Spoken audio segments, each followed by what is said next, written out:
नमस्कार, शुभ संध्या। India speaks daily में आपका स्वागत है।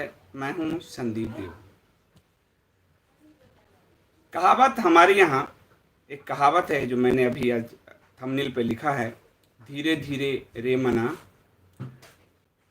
धीरे सब कुछ होए, माली सींचे 100 घड़ा, ऋतु आए फल होए। यानी धीरज धरने को कहा जा रहा है कि धीरज धरने से ही सब काम होते हैं। कोई माली चाहे 100 घड़ा पानी भी जो है डाल दे पौधे में, पेड़ में डाले, लेकिन फल तो तभी आएगा जब ऋतु होगा। बिना ऋतु के तो फल हो नहीं सकता, चाहे कितने ही पानी उसमें डालें आप। तो धीरे धीरे रे मना, धीरे सब कुछ होए। हमारे जो शास्त्रों का हम अध्ययन करते हैं तो देखते हैं कि शास्त्र हमारे खरगोश को जीतता हुआ नहीं दिखाते, कछुआ को जीतता हुआ दिखाते हैं। इसकी वजह क्या है? कुछ तो कारण रहे होंगे।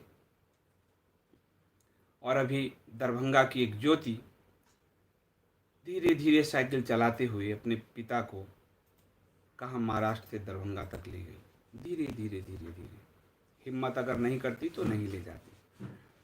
तो जब हम भारत के शास्त्रों का अध्ययन करेंगे तो हमको ये पता चलेगा कि वो धैर्य पर उनका सारा जोर है, धीरज पर उनका सारा जोर है, और वो कच्छप गति पर सारा जोर है, न कि खरगोश की गति पर। कई लोग सोचते हैं कि आप क्या कह रहे हैं, इसलिए मैं आपको एक कथा सुनाऊंगा और उसका फिर आधुनिक संदर्भ इसके बाद पेश करूंगा।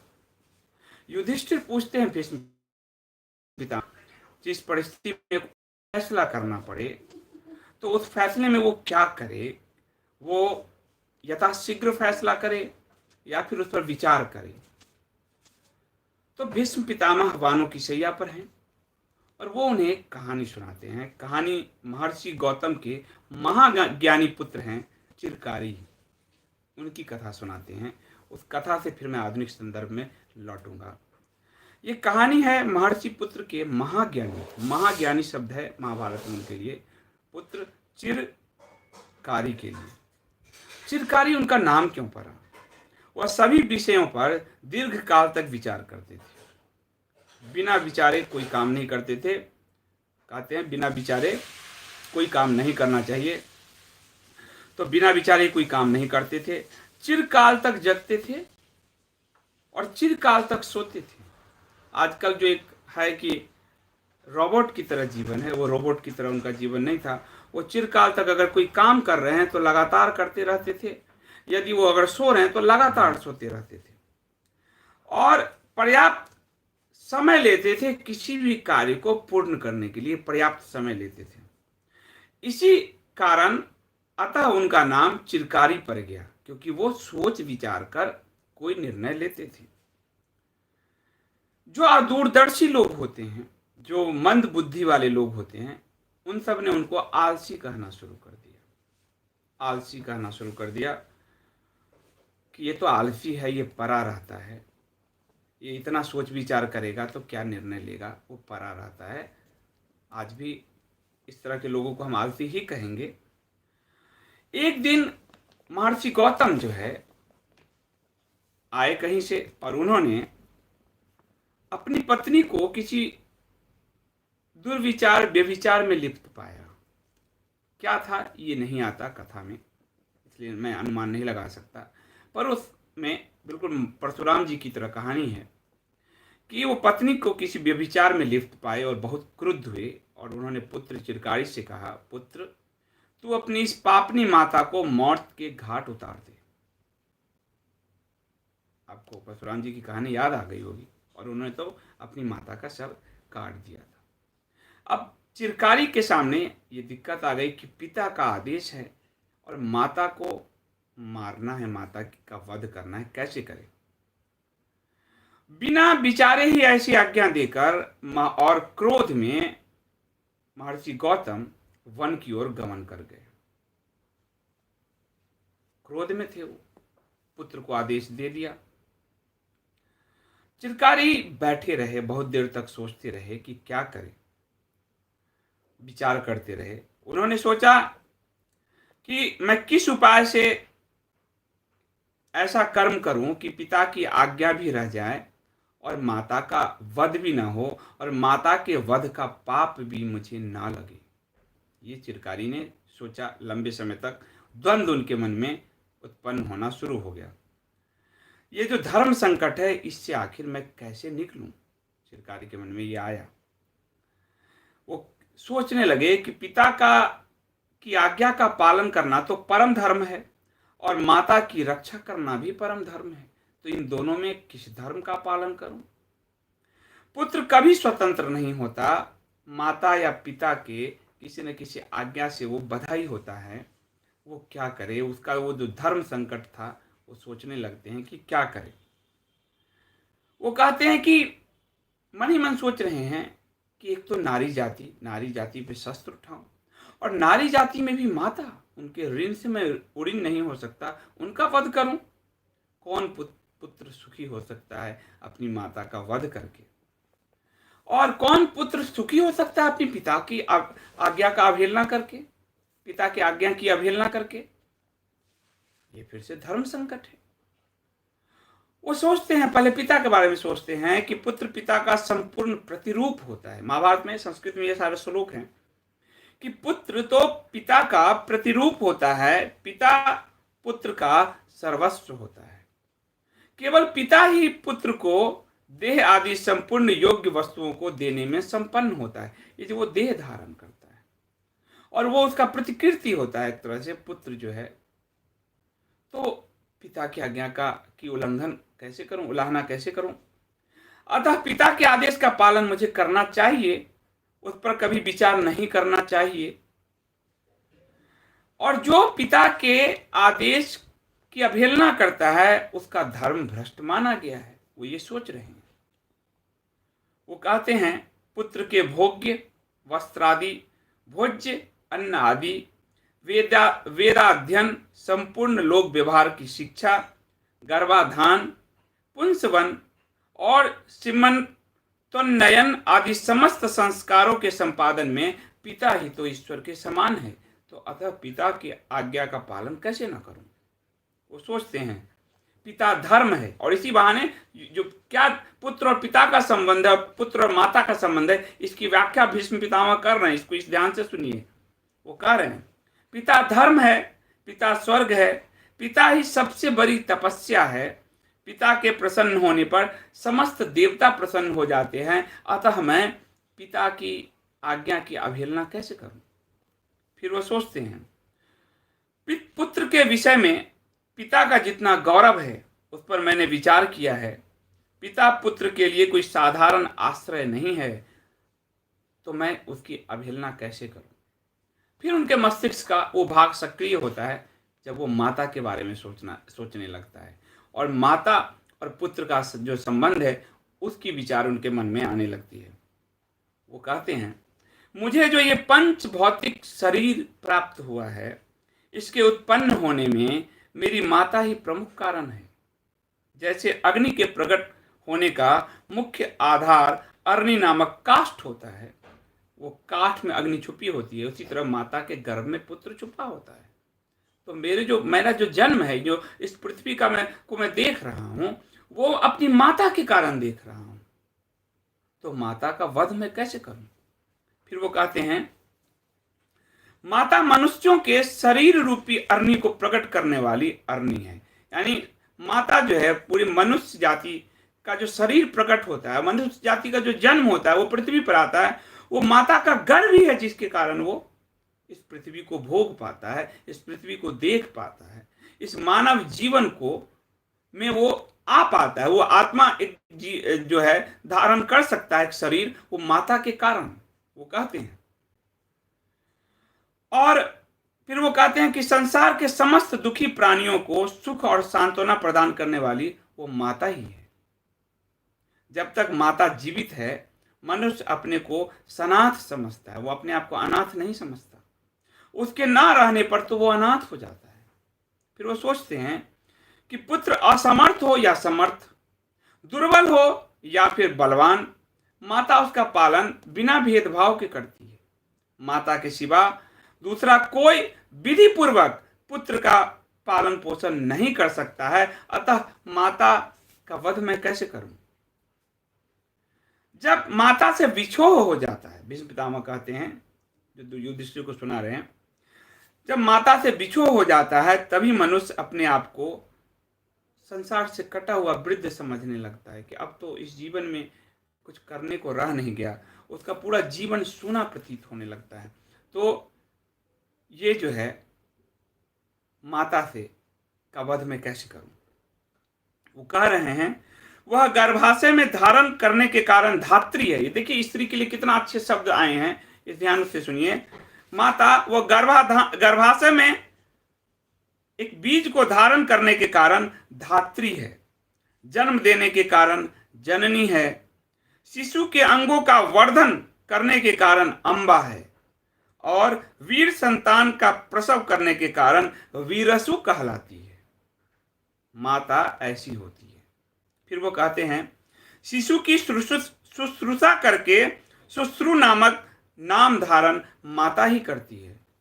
शिशु की पूरी जो सेवा शुश्रूषा है वो जो करने के कारण शुश्रु शब्द जो है वो माता के कारण ही आया है। माता एक मनुष्य का निकटतम शरीर है। माता के शरीर का ही वो भाग्य पुत्र या पुत्री है जिसका मस्तिष्क विचार शून्य नहीं है। वह जो है वो अपनी माता का, जो विचार शून्य मनुष्य अपनी माता का वध कर सकता है, वो कैसे करे? विलंब होता जा रहा था, दिमाग वाद प्रतिवाद करता जा रहा था और चिरकारी जो है सोचने विचारने में लगे हुए थे। वो सोचते रहे, विचारते रहे। उधर जब वन में गए गौतम ऋषि, उन्हें ज्ञान हुआ कि अरे ये मैंने क्या किया, मैं तो अनर्थ करके आया हूं। साधारण से क्रोध के कारण अपनी पत्नी के वध का संकल्प मैंने ले लिया, मुझे कितना पाप लगेगा, और उसकी वध का आदेश अपने पुत्र को दे दिया, ये तो महापाप लगेगा। उल्टे पांव भागे वन से गौतम ऋषि। कहते हैं वो जिसे मैंने पत्नी के रूप में अपने धारण किया, सती साध्वी नारी थी, भार्या होने के कारण मुझसे भरण पोषण पाने की अधिकारिणी थी, उसी का मैंने प्रमाद के वशीभूत वध करा डाला। अब इस पाप से मेरा उद्धार कौन करेगा? वो सोचते हुए भाग रहे हैं। वो सोचते हैं कि मैंने उदार बुद्धि चिरकारी को उसकी माता की वध की आज्ञा दे दी, इस पाप का समाधान कैसे होगा? और वो भागते हैं, दौड़ कर आते हैं, घर आते हैं तो देखते हैं चिरकारी वहां पर खड़ा है और सोच विचार में लीन है, और अपनी पत्नी को देखते हैं और वो प्रसन्न हो जाते हैं और कहते हैं कि तुम्हारे ये जो चिरकाल तक विचार करने के कारण आज एक बहुत बड़ा अनर्थ, बहुत बड़ा अधर्म होने से बच गया। भीष्म पितामह कहते हैं कि मित्रता करनी चाहिए, शत्रुता करनी चाहिए, सब कुछ में बिना विचार के, बिना लंबे समय तक विचार किए तत्काल कोई निर्णय नहीं लेना चाहिए, क्योंकि उसका परिणाम फिर घातक हो सकता है।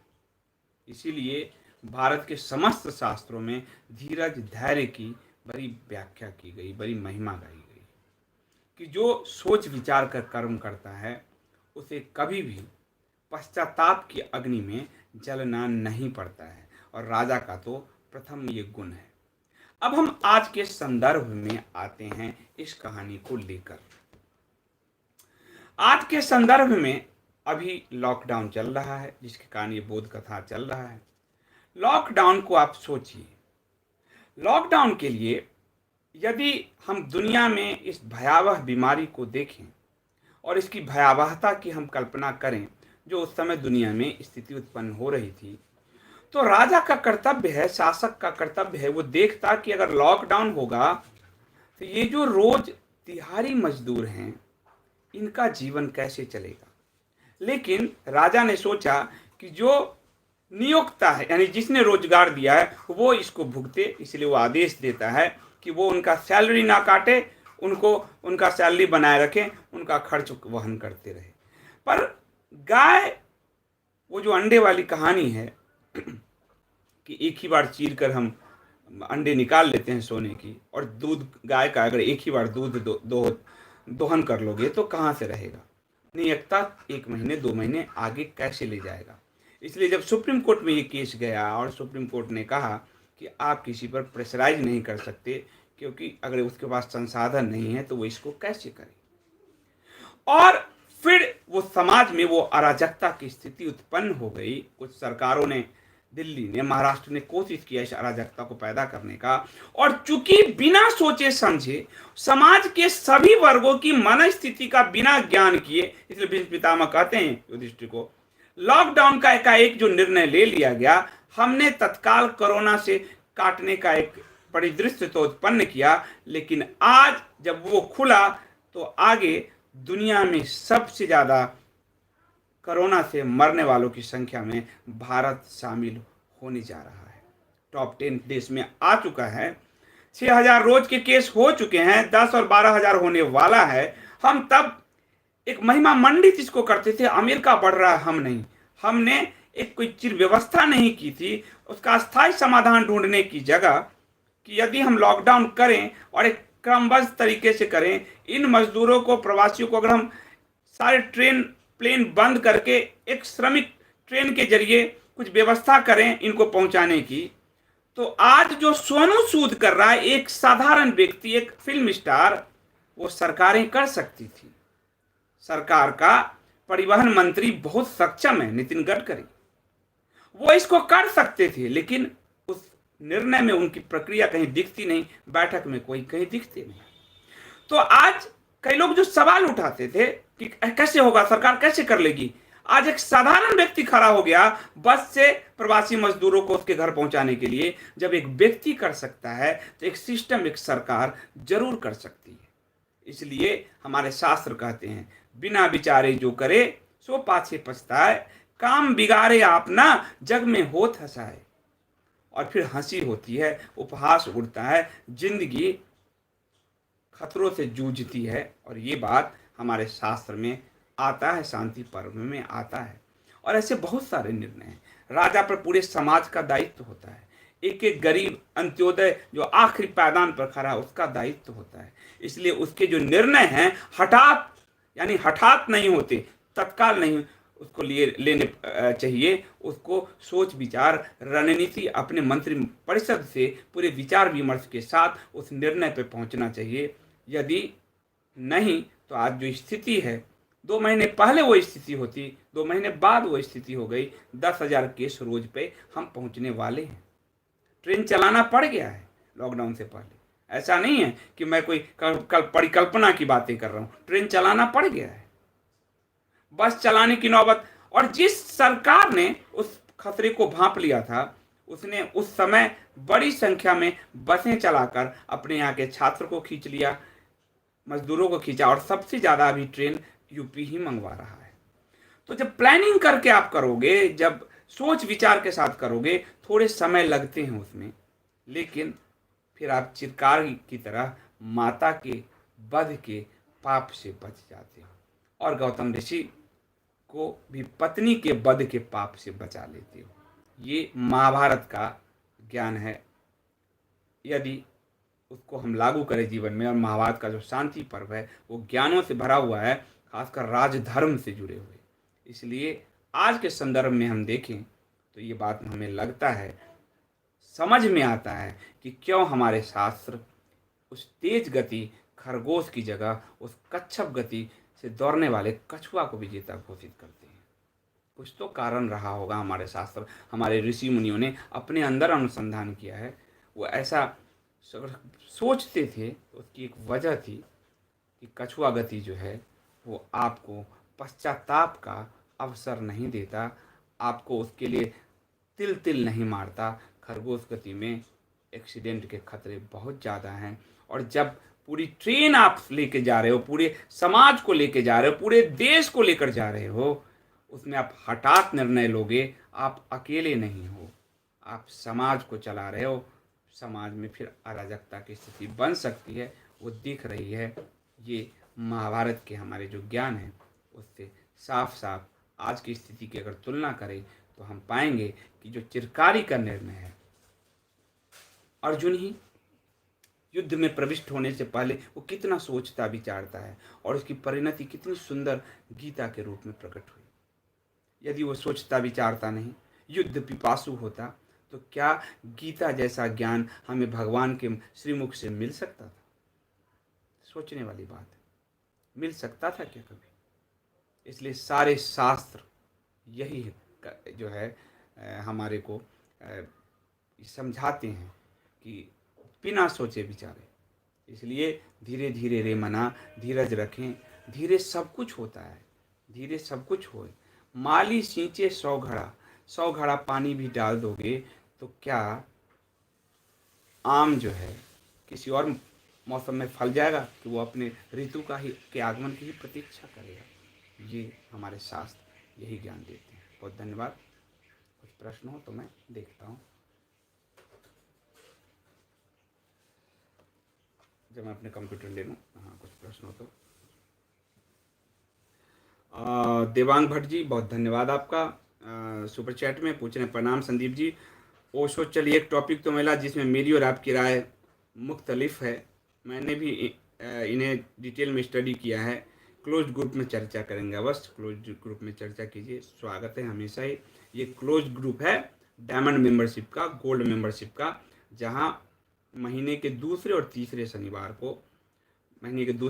को गोल्ड मेंबरशिप में हम एक क्लोज ग्रुप में चर्चा करते हैं, और महीने के दूसरे तीसरे दो शनिवार को हम डायमंड ग्रुप में क्लोज चर्चा करते हैं। ये देवांग जी उसी के बारे में कह रहे हैं। कमलेश पटेल जी, आपका बहुत धन्यवाद सुपर चैट के लिए। और श्रुति इंजीनियर जी, आज उन्होंने सिल्वर सदस्यता ली है, आपका बहुत बहुत स्वागत है सिल्वर मेंबरशिप में। नेशन फर्स्ट कर रहे हैं। ये षड्यंत्र है, निमोनिया, मरते समय सांस लेने में कठिनाई है, गुप्त मैं समझ नहीं पा रहा हूँ आप क्या कर रहे हैं। देवांग जी धन्यवाद। प्रतिभा शर्मा जी कह रहे हैं धन्यवाद गुरु जी, मैं साधारण सा आदमी हूँ, गुरु जी ने बस संदीप कहना ठीक रहेगा। मोनालिका श्रीवास्तव जी, बहुत बहुत धन्यवाद। सदगुरु कहते हैं भारत के अनऑर्गेनाइज्ड भीड़ है, भारत एक अनऑर्गेनाइज्ड भीड़ है। रिएक्ट पहले करते हैं, सोचते बाद में हैं, और मोस्ट ऑफ द टाइम सोचते भी नहीं हैं। वो ठीक कहते हैं, भीड़ हमेशा अनऑर्गेनाइज्ड ही होती है, तो वही बात है, वो ठीक कर रहे हैं। बस ये है कि भीड़ अनऑर्गेनाइज्ड ही होती है और रिएक्ट पहले करता है। ये हमारे शासन तंत्र भी यही करते हैं, क्योंकि वो इसी समाज से आए हैं। और मैं सबसे कहूँगा कि कुछ नहीं पढ़ सकते हो आप, गीता तो कम से कम पढ़ो, बहुत सुंदर। और कुछ नहीं पढ़ सकते, गीता पढ़ने के बाद क्या करूं? रामायण महाभारत गीता सब भूल जाओ, कुछ मत पढ़ो। जीवन में ज्ञान की पुंज तक आप पहुंच जाओगे, पता चल जाएगा कि वास्तव में हम क्या हैं। अपनी पहचान धीरे धीरे होने लगेगी, और जब अपनी पहचान हो जाती है, कई लोग कहते हैं मुझे आप उनको नहीं जानते, इसको नहीं जानते। मैं हमेशा यही कहता हूं, मैं तो अभी स्वयं को जानने की ही प्रक्रिया में हूं, दूसरों को मैं कहां जान पाऊंगा। और जब तक स्वयं की पहचान नहीं होती, ये गलतियां होती रहती है। इसलिए आपको योगी आदित्यनाथ के निर्णय और बाकी सब नेताओं के निर्णय में बड़ा अंतर क्यों दिखता है? क्योंकि उनकी यात्रा आध्यात्मिक यात्रा है, गहन साधना की यात्रा है। और जो स्वयं के अंदर स्थित हो जाता है वो कमल पुष्प हो जाता है, वो सुंदरता ही बिखेरता, वो कीचड़ में रहकर भी। वो अपनी यात्रा के बिना, भारत का सनातन यही कहता है, पर की यात्रा जो सेवा और ये वो जो हो रहा है, ये क्रिश्चियनिटी का देन है। स्व की यात्रा ये सनातन की देन है, पर हमने उसको स्वार्थ बना लिया। स्व की यात्रा करना है, और जब तक आप प्रकाशित नहीं होगे, जब तक एक दिया प्रकाशित नहीं होगा, आप 100 दियों को प्रकाशित नहीं कर सकते। ये सीधी सीधी पूरा दर्शन है भारतीय शास्त्र के।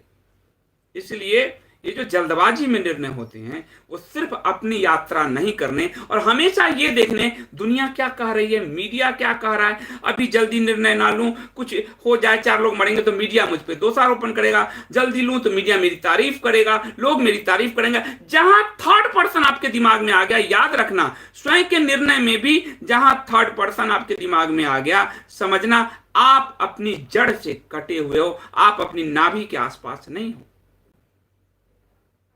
मैं अगर लिखने लगूं किताब जो लिख रहा हूं और हमेशा मैं थर्ड पर्सन को लेकर दिमाग में सोचूं, इसलिए कवि, चित्रकार, लेखक, इन सब के लिए सुंदर शास्त्र ने दिया है शब्द स्वांतः सुखाय।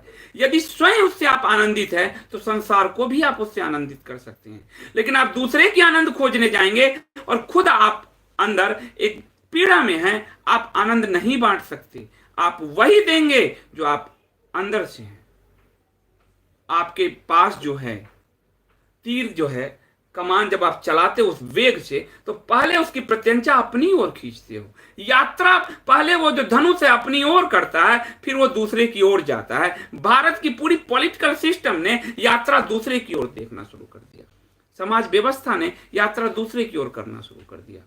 वो चिरकार ही नहीं हो पाया, वो चिरकार ही नहीं हो पाया। और जब दूसरे की ओर यात्रा करते हो तो कहीं ना कहीं आप क्रिश्चियनिटी, वो जो पश्चिम के, जो बहुत जल्दी समझ में आ जाते हैं, वो बाहर का जो आवरण है वो जल्दी समझ में आता है। किसी का मकान देखने जाते हो आप, सुंदर मकान है, वो कितना जल्दी समझ में आता है किराए में लेना है या खरीदना है। कभी नींव की चर्चा करके देखो, यदि नींव कमजोर है तो कंगूरा कितना ही खूबसूरत हो, कंगूरा यानी उसका जो मुंडेर है, मकान आपको धोखा दे देगा, ढह जाएगा। उस नींव की में लगी हजारों ईंटों का जो उत्सर्ग है, जिसके कारण वो कंगूरा चमक रहा है। और वो जो नींव का ईंट है वो आप हैं, वो आप हैं। दूसरों को देखने से पहले स्वयं का उत्सर्ग करना बहुत जरूरी है। भारत की आध्यात्मिक यात्रा यही है। आगे बढ़ते हैं।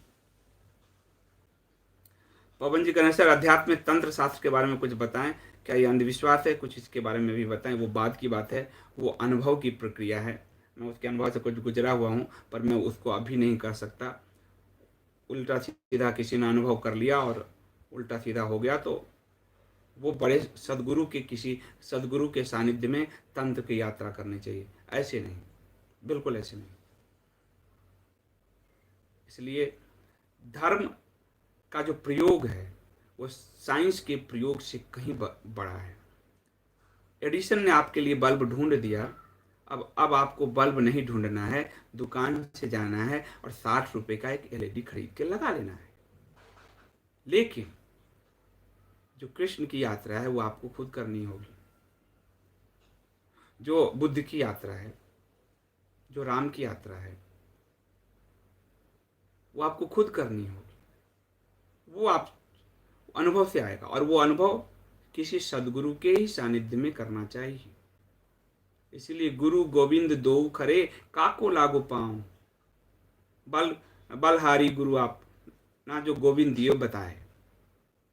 गुरु की महिमा इसीलिए गाई गई है, गुरु और शिष्य परंपरा भारत में इसीलिए विकसित किया गया है कि बिना गुरु के ये अनुभव से नहीं गुजरना चाहिए, उसकी खोज निरंतर करती रहनी चाहिए।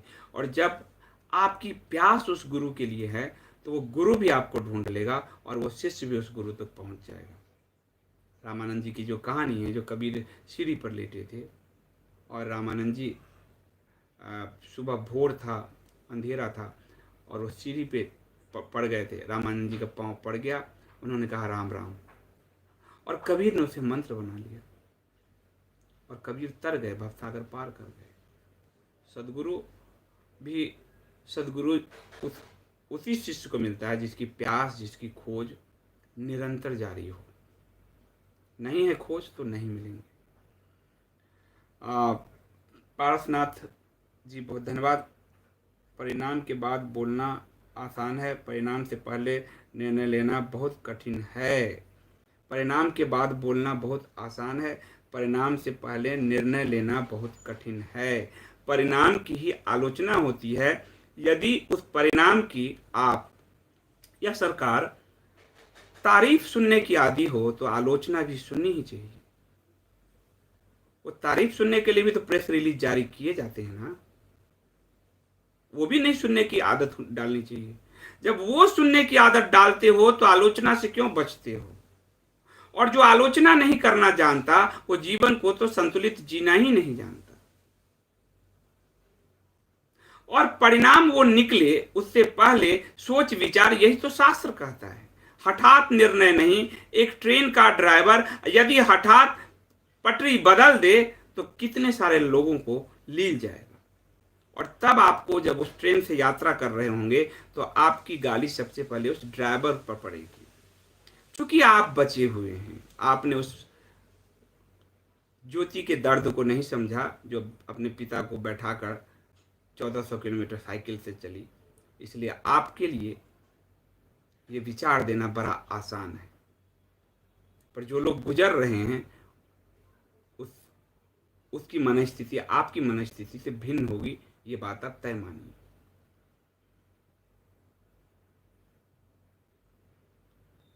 प्रशांत पराशर जी कह रहे हैं स्वयं की यात्रा और पहचान की कहानी को हम एनिमेटेड फिल्म कुंग फू पांडा से आसानी से समझ सकते हैं। अच्छा, मैं देखूंगा कभी।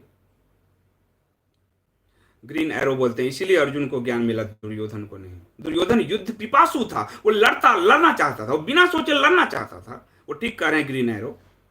और अर्जुन युद्ध पिपासु नहीं था, वो उस पर सोच विचार करना चाहता था। इसलिए अर्जुन को नारायण मिले, दुर्योधन को मृत्यु मिली, तड़पती हुई मृत्यु मिली। शास्त्र ही हमें उदाहरण देते हैं। कस्तूरी जी बहुत बहुत धन्यवाद। निधि राजपूत जी बहुत धन्यवाद। अब जानने की इच्छा है बिल्कुल। अच्छा, ओशो के बारे में आपने सुना तो बहुत है पर जाना नहीं है। मैं कभी कभी बताऊंगा, क्योंकि बहुत सारे लोग इस समाज में ओशो को स्वीकार नहीं कर पाते। मेरे गुरु हैं लेकिन नहीं कर पाते। और आपको एक बात और बताऊं, क्योंकि मैंने बहुत धार्मिक जो गुरु हैं, कई काफ़ी पे किताब लिखी है मैंने, तो मैंने यात्राएं की है।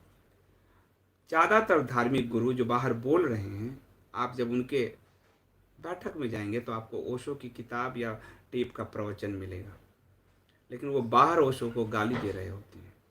ये मैं आपको ये बता रहा हूँ। और ये बात अभी कुछ समय पहले किसी उसमें शायद मोरारी बापू ने भी बोला था। सारे लोग वही कर रहे हैं, लेकिन बाहर गाली देना आसान है। क्योंकि ओशो की गलती ये थी कि उन्होंने कहा कि बिना मूल ऊर्जा को समझे तुम अपनी यात्रा कैसे करोगे। तो जब उन्होंने कहा संभोग से समाधि की ओर, कीचड़ ने संभोग पकड़ लिया, समाधि की यात्रा हुई ही नहीं। कमल कीचड़ से निकलकर ही कमल खिलता है, ये भारत का पूरा अध्यात्म है। लेकिन लोगों ने कीचड़ को पकड़ लिया।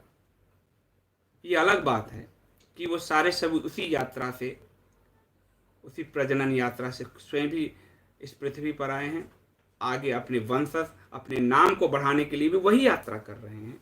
अपनी संपत्ति को रक्षित करने के लिए, अपने नाम को रक्षित करने के लिए, अपना वंश वृद्धि के लिए, अपने आप को बनाए रखने के लिए मानव जन्म। और ये गलत नहीं है, ये तो मानव की जीविका है। लेकिन वो छुप छुप के, वो कम छुपा के बात करें।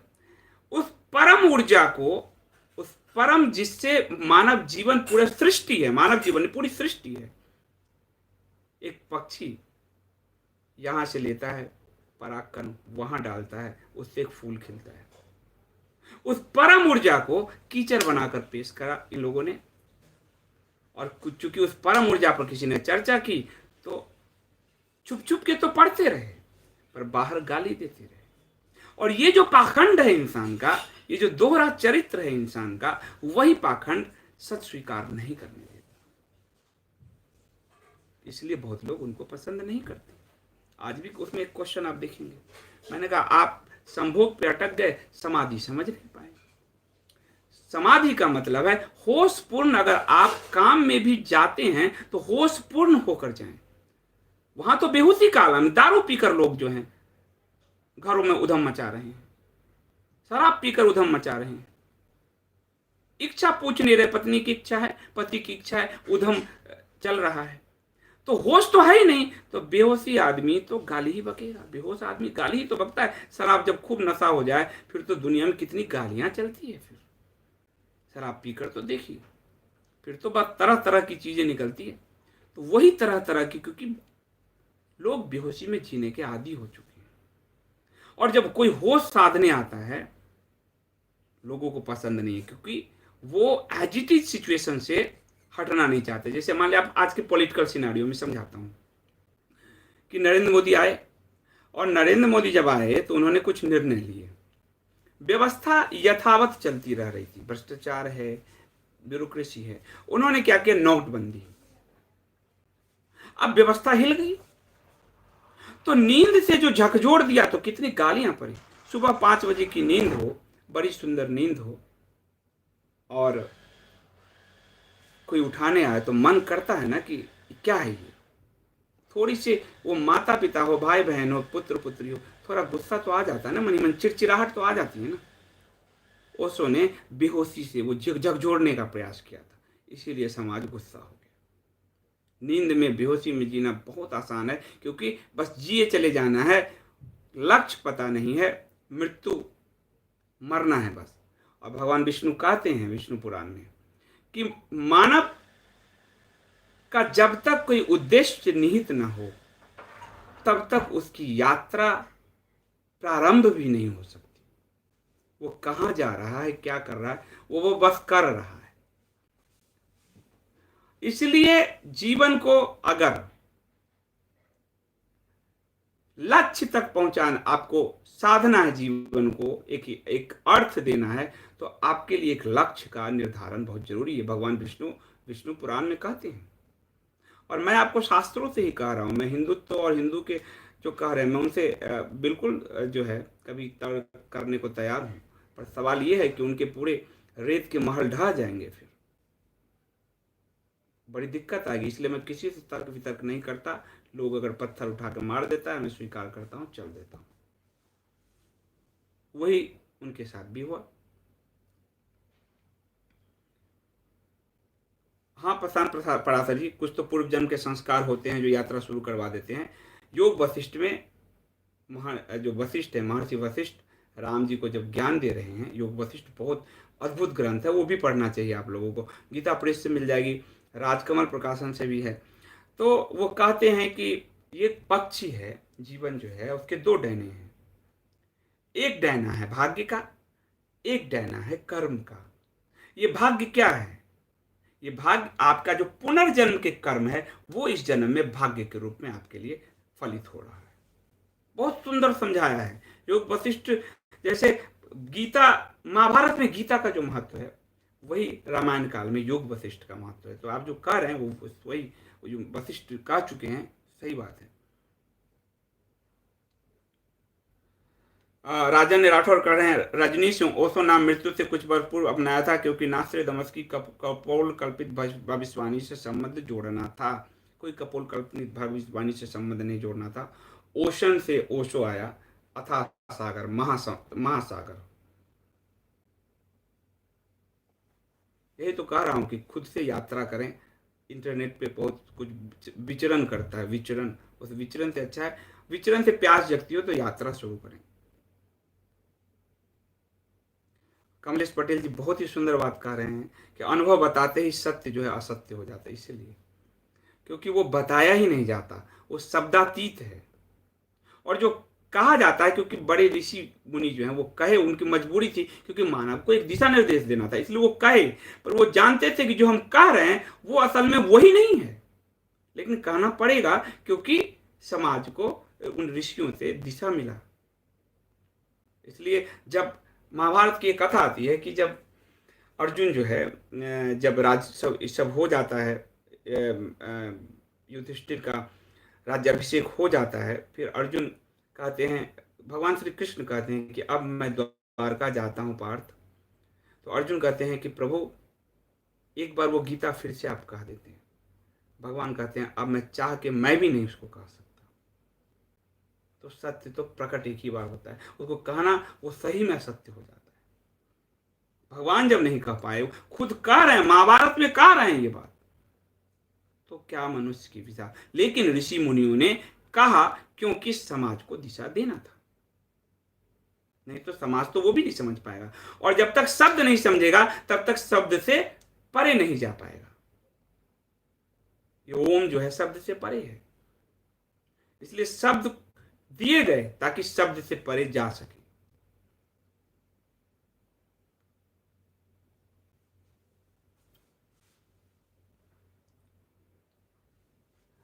चिंतन पटेल जी, बहुत बहुत धन्यवाद सुपर चैट के लिए, बहुत ही धन्यवाद।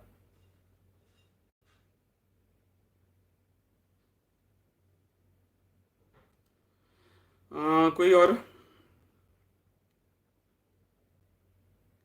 अभी मैं पॉलिटिकल वाले सवाल सब नहीं ले रहा हूँ, जो है तो मुझे लगता है नीलम जी ने बहुत अच्छी बात की, नीलम अवस्थी जी। दुनिया क्या सोचे इसको छोड़ के सिर्फ अपने बारे में सोचना, अपनी क्योंकि यात्रा का बिंदु आपको तय करना है, लक्ष्य आपने निर्धारित किया है। दुनिया आपकी यात्रा में आपको धक्का देने आएगी।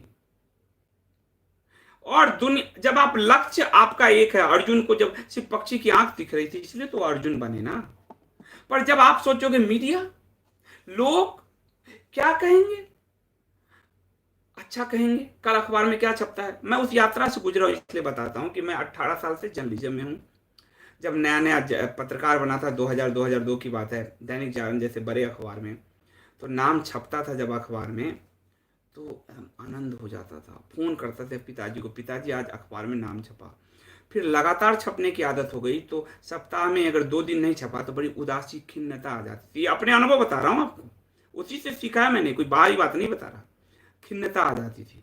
फिर जब फ्रंट पेज पे छपने लगे, तो जब लगातार छप रहे हैं तो पूरी होती थी कि सप्ताह में 1 दिन तो फ्रंट पेज पे छपे, नहीं छपते थे तो खिन्नता आती थी घर में, और समझे गुस्से दिखते थे। क्यों? क्योंकि छपूं, दुनिया देखे, कल चर्चा हो, वो सारी न्यूज खत्म। उसको तो जब जिस दिन मुझे अपना पूरा ये समझ में आया, सबको मैंने आग जला के भस्म कर दिया, जाओ। और अब उस नाम वाम से परे निकल गया मैं। लेकिन तब निकला जब वो यात्रा करके आया, और तब समझ में आया कि आज पूरे दिन यार मेरी चर्चा होगी। ये जो अहंकार है कि दुनिया हमके हमारे बारे में क्या कहेगा, ये यही अहंकार का बीज बनता है और यही अहंकार का वृक्ष बन जाता है। वो दुनिया ही आपको अहंकार का बीज से वृक्ष तक की यात्रा में ले जाती है। बच्चा एक जन्म लेता है, बच्चा का ईगो आपने नोट किया कभी? बच्चा जब देखता है कि मैं रोता हूं तब माँ आती है, नहीं रहता हूं तो कोई ध्यान नहीं देता, तो वो फिर चिल्लाना शुरू करता है अटेंशन पाने के लिए। वो जो अटेंशन है, वही अटेंशन, जो तीसरे का अटेंशन मिले, वही अहंकार का बीज है जो वृक्ष का रूप ले लेता है। और जब वृक्ष का रूप ले लेता है तो आत्ममुग्धता, आत्मरति का रूप ले लेता है, और फिर तो वहां से विनाश की यात्रा शुरू होती है। फिर विनाश से उस व्यक्ति को कोई नहीं बचा सकता, कोई भी नहीं। वो उसको बचा सिर्फ वो खुद सकता है, जब वो उससे बाहर निकलेगा, और तीसरा कोई नहीं बचा सकता।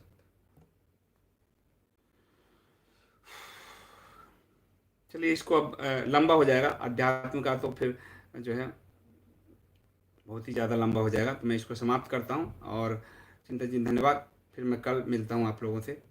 अभी के लिए आप सबको शुभ रात्रि, जय श्री राम। और आज राम मंदिर निर्माण शुरू हुआ है, तो उसकी पुनः आप लोगों को ढेर सारी शुभकामनाएं।